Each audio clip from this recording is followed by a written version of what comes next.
Title வின்னரான John Jerome நிறைய இடங்களுக்கு நிறைய சிங்கர்ஸோட முன்னாடி இந்த சூப்பர் சிங்கர் கண்டஸ்டண்ட்டோட சேர்ந்து இணைந்து பாடிட்டு வராரு நம்ம சொன்னோம் இல்லையா. அந்த வகையில் இப்போ பார்த்திங்கன்னா நம்ம குட்டி ஜூனியர் சீசனில் கலக்கின அக்ஷரா லக்ஷ்மி அவங்க கூடயும் சரி, அதுக்கப்புறம் மேக்னா சுமேஷ் கூடயும் பாடியிருக்காரு. அதுக்கப்புறம் போன சீசனில் பார்த்திங்கன்னா நம்மளுடைய ஸ்ரீநிதி கூட பாடினார். அதுக்கப்புறம் இப்போது நம்ம பிரியா ஜெர்சன் கூடயும் பாடியிருக்காரு. சீனியர் டைட்டிலில் பார்த்திங்கன்னா செகண்ட் ரன்னரப் வாங்கியிருந்தாங்க லாஸ்ட் சீசனில்.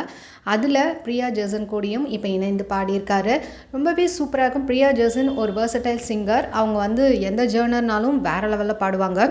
அதுவும் அந்த கால் முளைத்த பூவே அந்த சாங் பாடி பயங்கர ட்ரெண்ட் ஆனாங்க. அந்த சீசன் முடிஞ்ச பிறகு பிரியா ஜெர்சனை நிறைய இடங்களுக்கு கூப்பிட்டு அந்த பாட்டை தான் பாட வச்சுருந்தாங்க. ஒரு கோயில் ஃபங்க்ஷன் திருவக்கரையில் நடந்திருக்குன்னு நினைக்கிறேன். லொக்கேஷன் அப்படி தான் போட்டிருந்தாங்க. ஸோ அங்கே தான் இந்த 3 பேரும் கலக்கியிருக்காங்க. அண்ட் நம்ம பிரியா ஜெர்சன் மட்டும் அவங்க பாடினதை வெளியிட்டிருக்காங்க. அண்ட் ஜான் என்ன பாடினார் அப்படின்றது அடுத்தடுத்த அப்டேட்ஸில் தான் வந்துகிட்டு இருக்கும். அண்ட் இந்த மாதிரி அப்டேட்ஸ் வேணால் சேனல் மறக்காமல் சப்ஸ்கிரைப் பண்ணிக்கோங்க. பிடிச்சிருந்த லைக் போட்டுருக்காங்க. உங்கள் ஃபீட்பேக்ஸை கமெண்ட் மூலமாக தெரிஞ்சுங்க. தேங்க்ஸ் ஃபார் வாட்சிங்.